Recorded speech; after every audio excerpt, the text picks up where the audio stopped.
Wow. That is a fish of a lifetime. Go, boy. Wow, that thing is a monster. They fight hard, don't they? Look at that magnificent fish. Look at the size of that fish. There he is again. The color is incredible. Oh, there we go. The Real Fishing Show with Bob Azumi. Big old Great Lakes smallmouth. That is a big rainbow trout, Chris. Nice double header. Whoa! Nice jump. Yeah. All right. That is a monster smallmouth. Man, that is so cool. Another one. There we go. The biggest pike I've ever caught. Look at that chunk. So that's what we're talking about. Real Fishing is sponsored by Mercury, Go Boldly, Berkeley, Catch More Fish, and Abu Garcia for life. On the Real Fishing Show, we make catching fish like this a possibility. What a beautiful day. It's a breeze out of the south. It's about 30 degrees Celsius, which is real hot. And it's my favorite time of the year, the summer. And I'm going to be doing a technique that I love to death. And that's flipping and pitching the heaviest weeds I can find today for largemouth bass. Let me get untied here. And I'm just going to start right in this mat behind me and just work some areas near the ramp. And I'll run around a bit, see what I can find. It's a perfect day. These bluebird skies like we got today were nice and sunny, puts those largemouth in some heavy cover, and I think we're gonna catch them.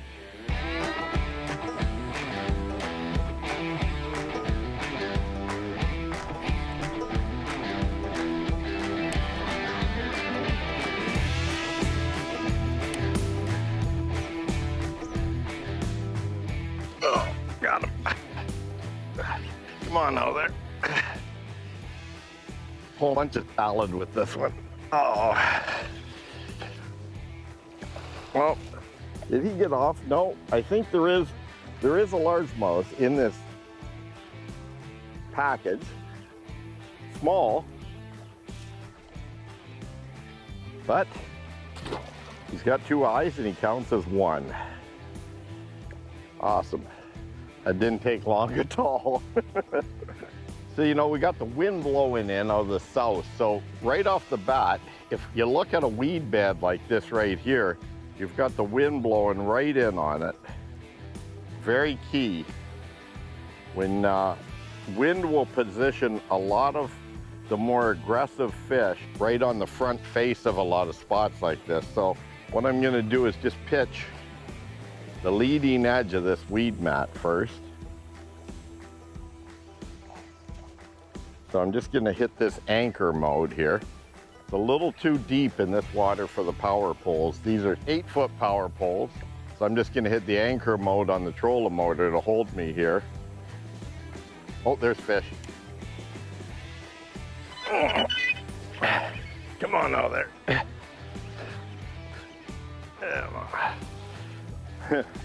Another little guy. Just a little fella.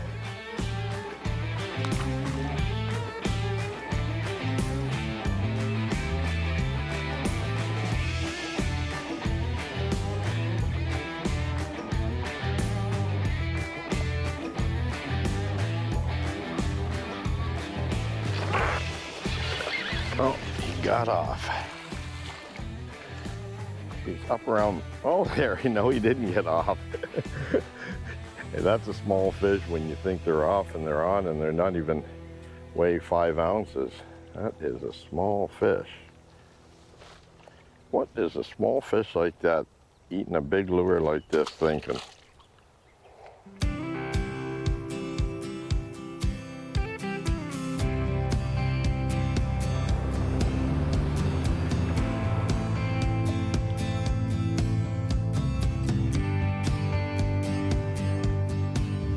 Oh, get out of there. Ah, nice one. That's a nice one. All right. That's what I like about this. It's hand-to-hand combat for these guys. So this fish has definitely been caught before. There's a hook mark and he bit my bait. So, you know, catch and release works. And I can't stress it enough, folks. You gotta release these fish and put them back. I think there's a lot better fish to eat than largemouth bass. And you know, you've got panfish and all kinds of walleyes and different tasty fish. And largemouth, they, you know, I remember as a youngster eating them. They can taste a little muddy, but I like putting them back and letting them grow. That fish there could have been, you know, a 10-year-old fish. So why would you want to eat a 10-year-old fish? Coming up.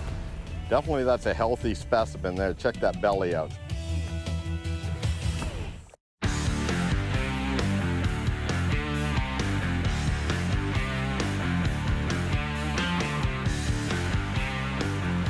Oh, that might be a better fish.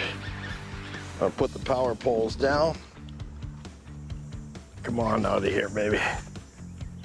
Usually when you set the hook and you feel pretty good weight, yeah, it's not bad. That's not bad. Just dip them. I could lift them, but get over here.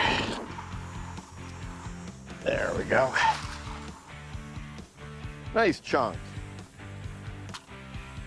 Probably hear the wind blowing on my microphone right now. That's a nice chunky bass right there. Anytime you can go flipping for these, I'm in my happy place.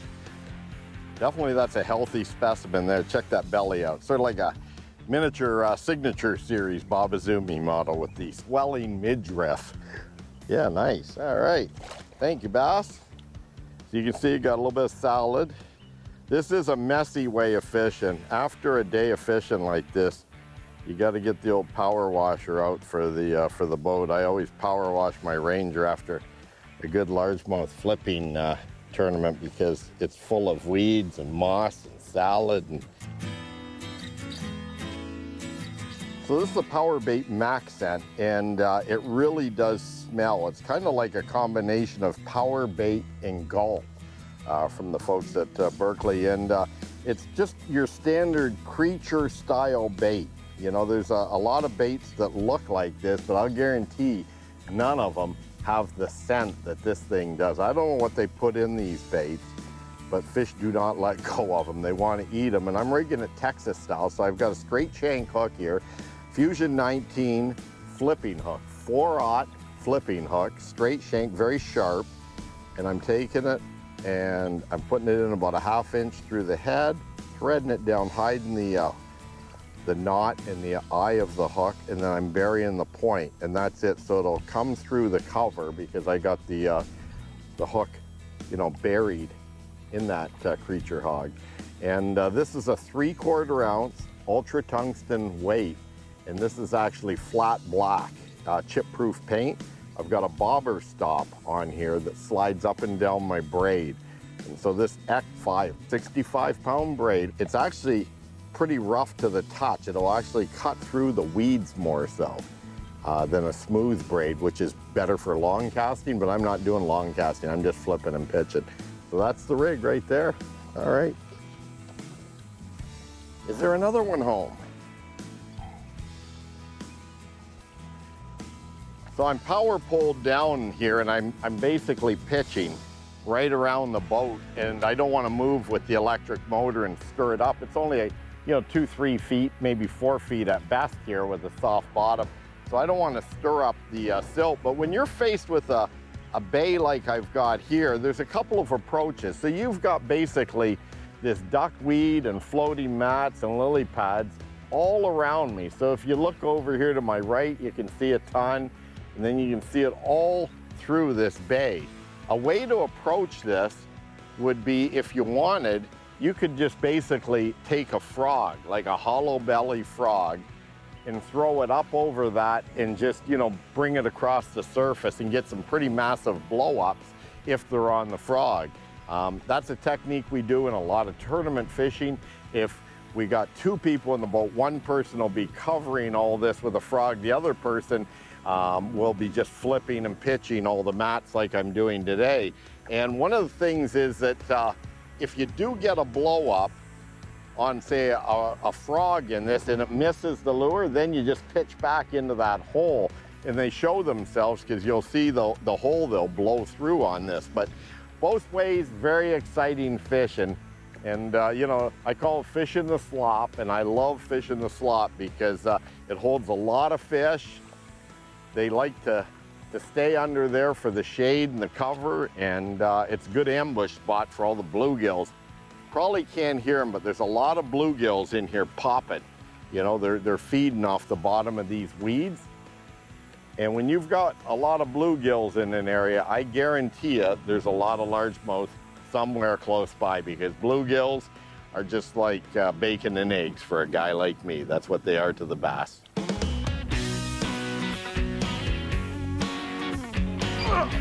Get out of there. Get out of there. Oh, come on, baby. Yeah, I'm leaning into this one.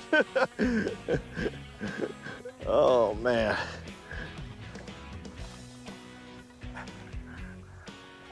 Now, with heavy line like that, you can lift them right up. Oh, I got him hooked through the bottom lip.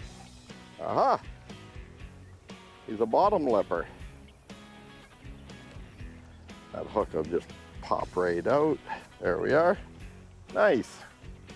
That fish there, I was just lifting it up and down ever so slightly, and all of a sudden I felt the doink and just tightened up. You know, you don't want to just set the hook on a slack line. You want to tighten up, and that's what I did on that fish. Is I just tightened my line up ever so slightly, and with 65-pound braid, it doesn't stretch. With this heavy action world-class rod, you're going to get a good hook set. Coming up. Got a lot of salad and a nice chunky fish.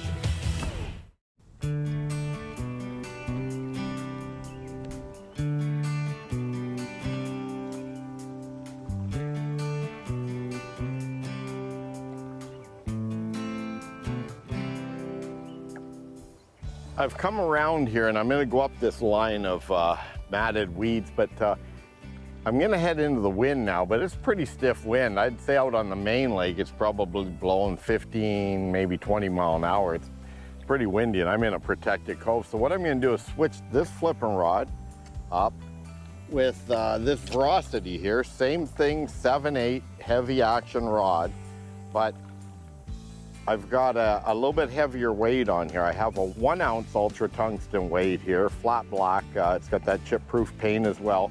And it's a little heavier, so for going into the wind, I'll be able to just flip and get it through the weeds. And I'm just gonna use the trolling motor and go into the wind here. And I'm gonna power flip down this because there's so many weed mats that I wanna flip that I'm not gonna fish every inch of it. Now, if it was a tournament, I would really thoroughly fish every square, probably 5 feet of this weed, but because I'm out fun fishing today, it's a nice day, not much going on. I'm just sort of flipping the key spots here.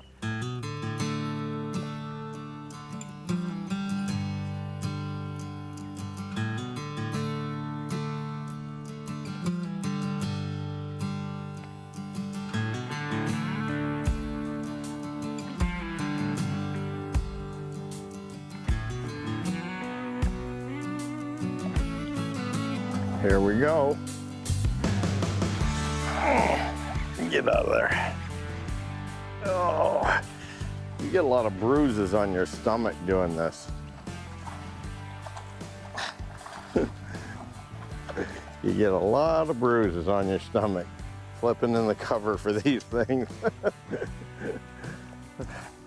And having a little extra padding doesn't hurt, but after a good day of flipping and pitching, there's no question that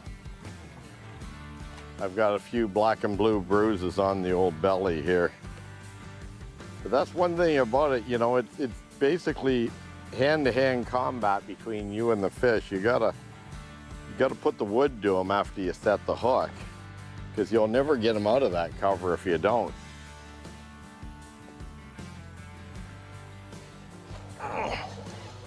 Get out of there.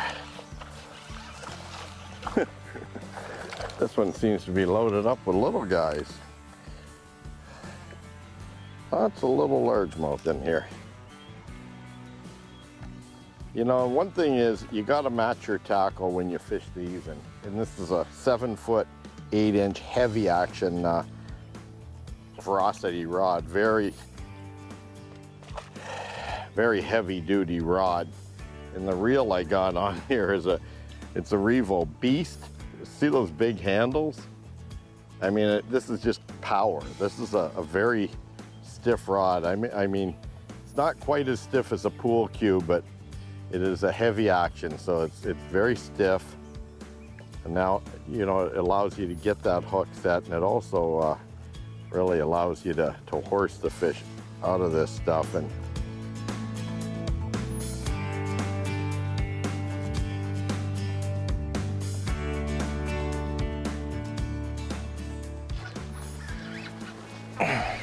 come on, baby.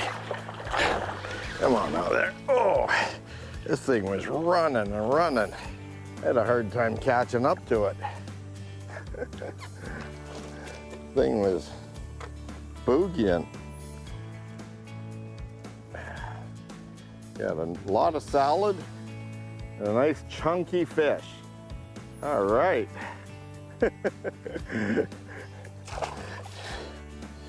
That's a full meal deal there. We can get all that meat and salad to boot.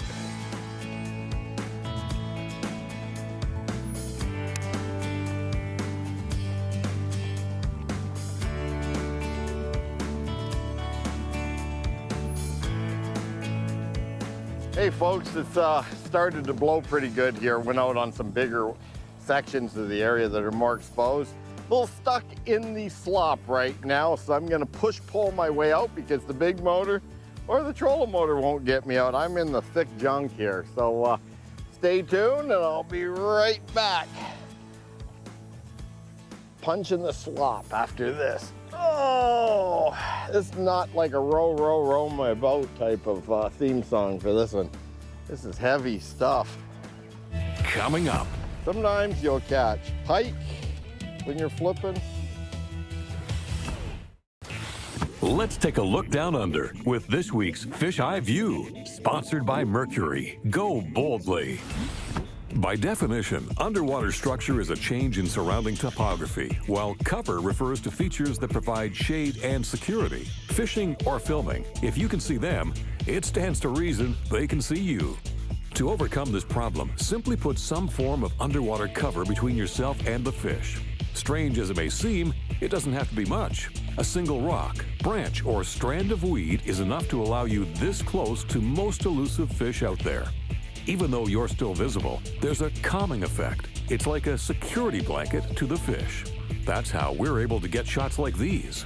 Now, watch our drifting bait, refused until it reaches the comfort zone of that very same patch of debris.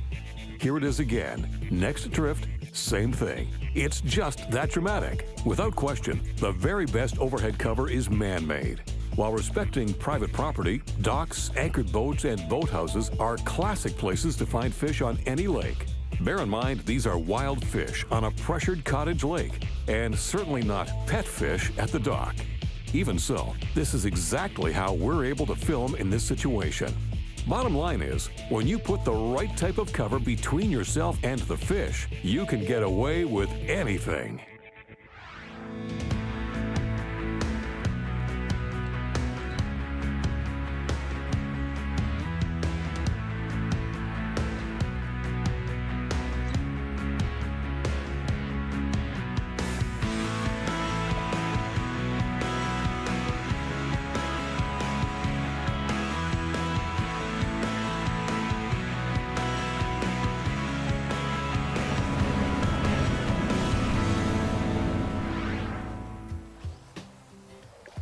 So I've moved to another location here, and this one's got a lot of lily pads in it, and the mat is a little thinner, so you don't need quite as heavy weight.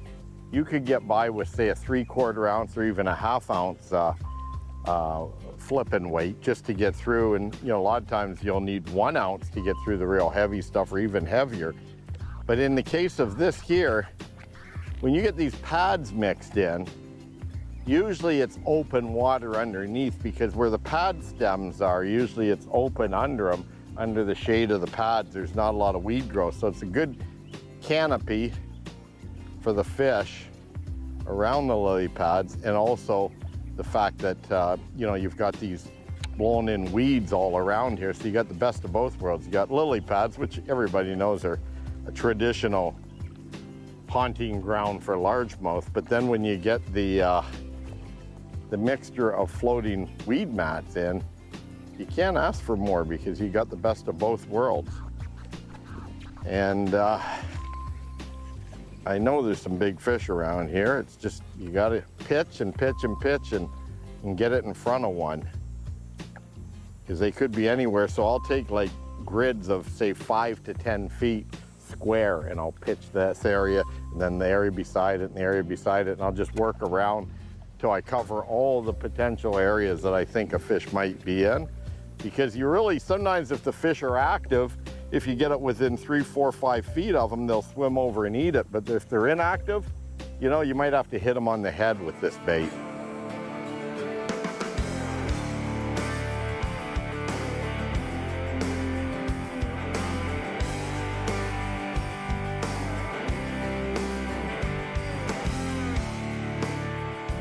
Wow, I jigged that several times, and oh, pike, Mr. Pike. Sometimes you'll catch pike when you're flipping, sometimes you'll catch dogfish when you're flipping, you never know. These you don't lip because they got teeth. Mr. Pike, you hit like a bass. Felt like a bass. It did not look like a bass.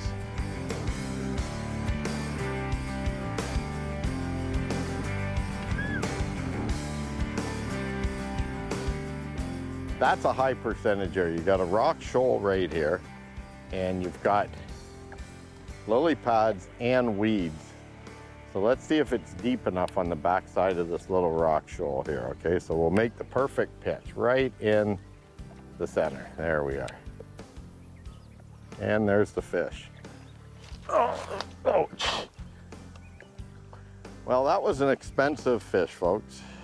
I'm gonna tell you why right now.